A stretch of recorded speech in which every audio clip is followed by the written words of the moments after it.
यह है झारखंड का झरिया कोयलाचल, जहाँ 110 साल से जमीन के अंदर आग लगी है। यहाँ के लोग जीते जी नर्क में जी रहे हैं।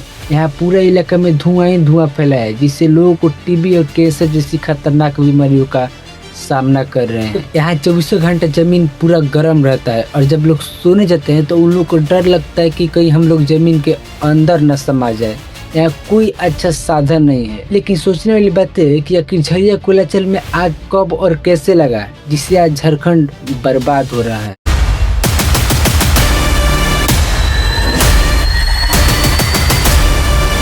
आइए इस वीडियो में पूरी विस्तार से समझते हैं, तो वीडियो को लास्ट तक जरूर से देखिएगा।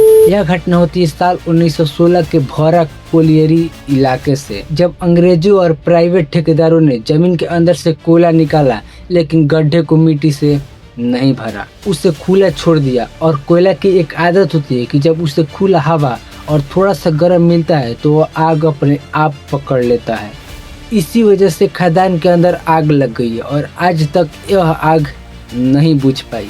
और 1930 में एक बड़ा हादसा हुआ, जिससे खदानों के भीतर आग बढ़ गई। खासकर झरिया और गोल्डन झरिया जैसी बड़ी खदानें पूरी तरह ढह गई, जिससे जमीन की सतह कई फीट नीचे धंस गया।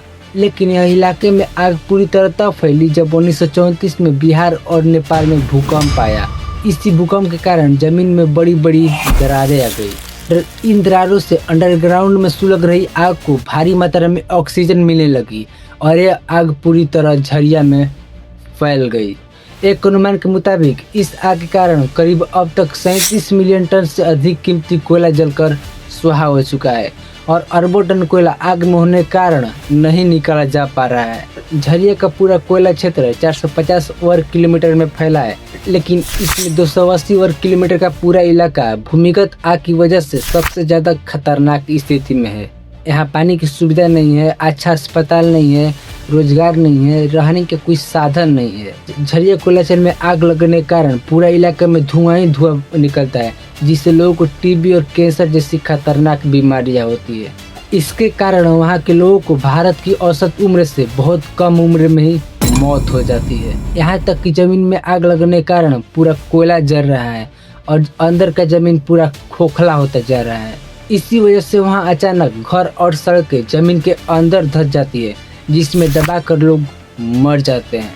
वहाँ के लोगों से आप कुछ पूछोगे कि अगर सरकार से कुछ मांगना हो तो आप क्या मांगोगे, तो वहाँ के लोगों को सिर्फ एक ही जवाब आता है कि हम लोगों के यहाँ नहीं रहना है, सरकार हम लोगों को कहीं दूसरे जगह रहने का व्यवस्था दे। तो क्या मांगते हैं आप वैसे कि घर दूसरा दे, रहने के लिए व्यवस्था दे? झरिया कोयलाचल के एरिया में करीब 5 लाख लोग रहते हैं।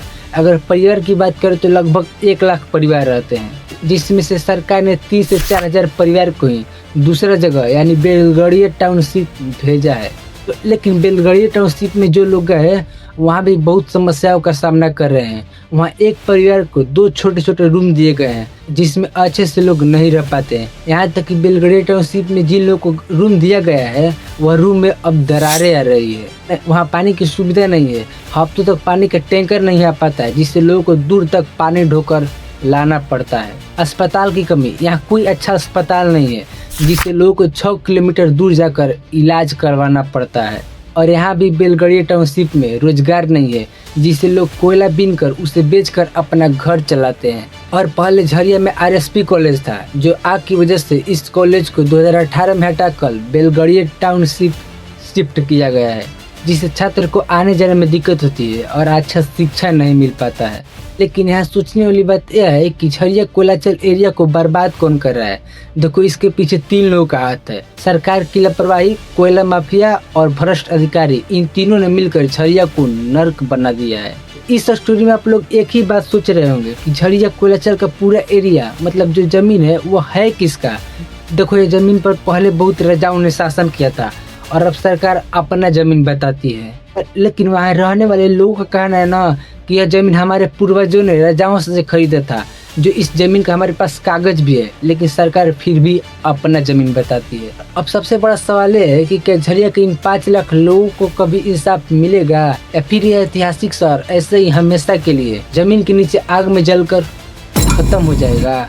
और आप लोगों की इस वीडियो से क्या राय है कमेंट में जरूर से बताना। और वीडियो अच्छा लगा हो तो एक लाइक और चैनल को सब्सक्राइब जरूर से कर देना। जय हिंद।